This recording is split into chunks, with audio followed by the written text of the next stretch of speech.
Welcome and join us as we celebrate Women's History Month with Councilwoman Cindy Bass and our special guest, Keisha Davis. Well, hello, and thank you for joining us. And today we want to talk about Denise's Delicacies, a second generation family owned and operated business, and which was founded by Denise Gauze, a then inspiring self taught baker and decorator who had a love for making home style desserts. Denise's Delicacies is now owned and operated by her nieces, Keisha Davis and Cynthia Benton. Keisha and Cynthia are dedicated to carrying forth their Aunt Denise's legacy of bringing sweet smiles to the faces of everyone who enjoys their treats. Thank you for being here with us. Thank you for having me. Absolutely. And it's such a pleasure to be here. And I love that, bringing sweet smiles to the faces of everyone because everybody loves sweets.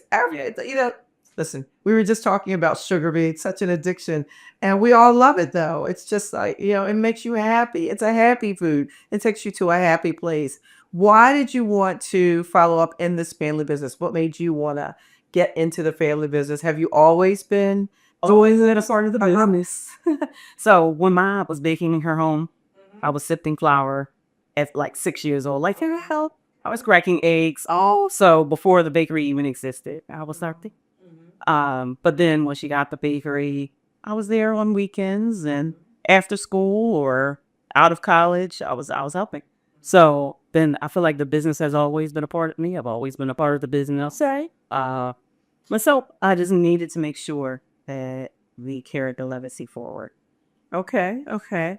And so you have a very well-known, well-regarded, popular, it's one of the most popular eating establishments, I would say, in the city of Philadelphia, certainly within the African American community, and definitely in North Philadelphia. And I remember I grew up in North Philadelphia, not far from there. And so I remember that spot has always been a bakery. But I think before your Aunt Denise took it over, it was somebody else. Oh, it's Carl's. Was that what it was? My mom went to Carl's. Okay. Yes. For those of us who are from that area, shout out to North Newkirk Street, my whole neighborhood. But from that area, like we have been going to that location.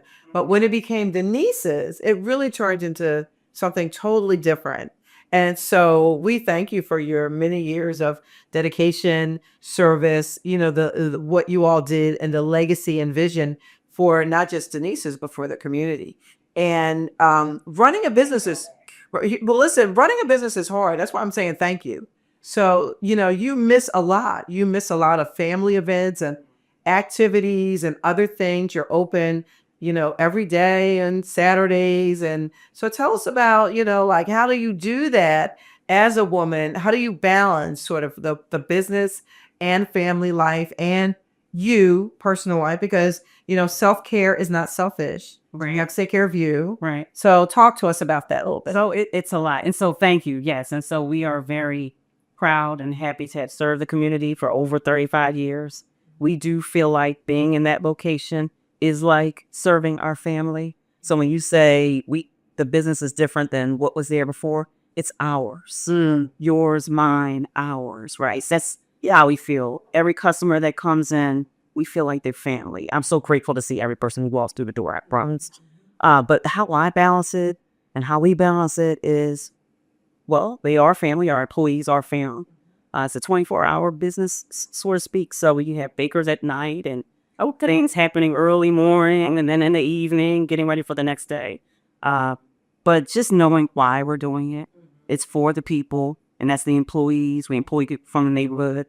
And so there's that. So I feel like every day I get up in the morning, that's the purpose. Yes, serves the people. But then I do take care of myself. So we were talking about balance a little bit earlier, right?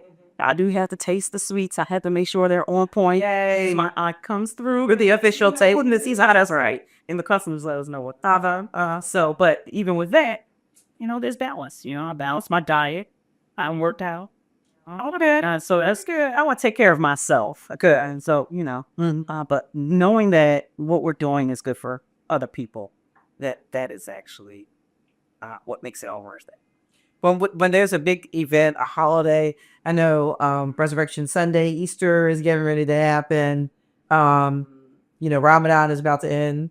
And all of these are occasions in which people flock to Denise's, and it's nothing to see the line down the block. So talk to us about that. Your customer base, they come and they come and they Yes.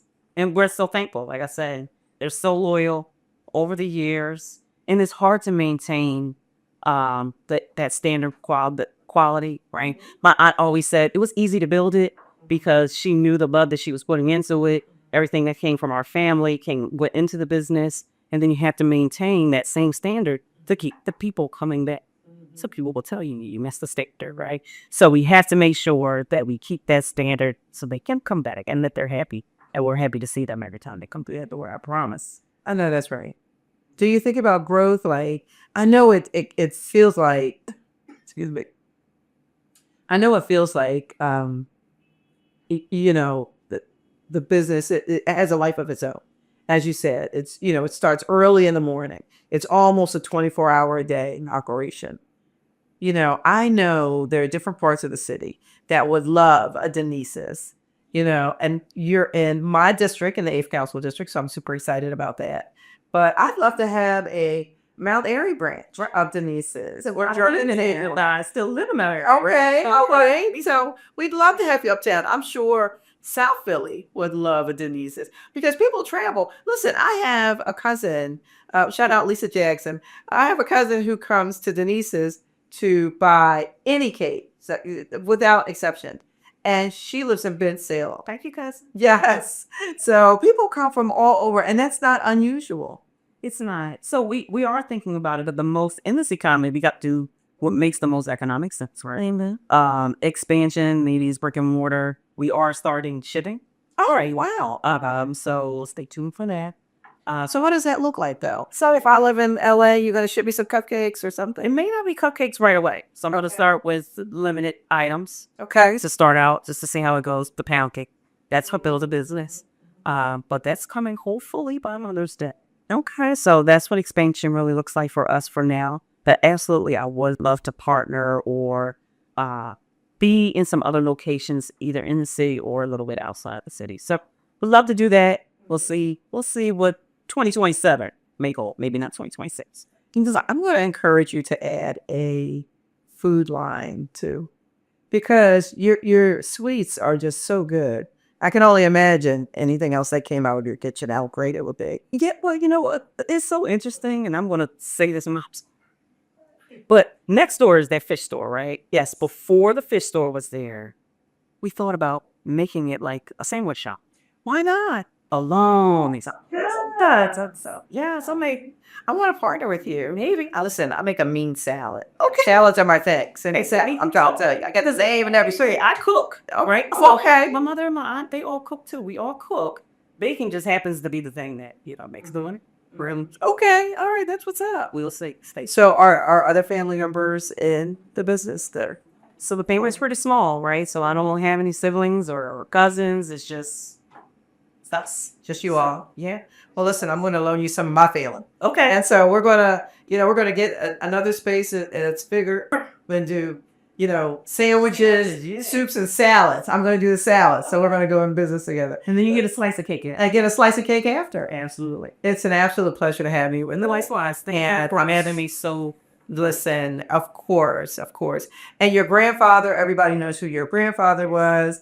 Mr. Seward, please tell us a little bit about his legacy. I know we have to wrap up. I'm getting the cue card signal okay, to wrap it up. But I didn't want to stop without mentioning him. My grandfather, Willie Seward, he had a business in the next block, 22nd Street, actually, which is named after him now. And you were a part of that. Thank you so much. He's been a business figure in Philadelphia for years. Yeah. And so I've learned a lot from him. My aunt and my mom, we've learned so much from him. And he worked all the way up until he was 94, right? And so he's been a great example. How old was when he passed? 96. Wow. And he was still just so dynamic. Yeah. Everybody knew him. He was just so well regarded and well connected. So a life. He was a blessing. Yeah, it was a blessing to so many. It was a blessing to know him and an honor to do a street renaming for him on North 22nd Street at Somerset. So if you're ever driving by, check out the sign, get a picture. That's something special right there. Thank you for coming, and thank you for spending a few minutes. Listen, this is Women's History Month, and we're proud to salute you. And we want people to come. Denise's Delicacies. Give us the exact address again. Denise's Delicacies, 2916 North 22nd Street at 22nd and Cambria, right above Lehigh. Super. Thank you so much. Thank you. Really appreciate it.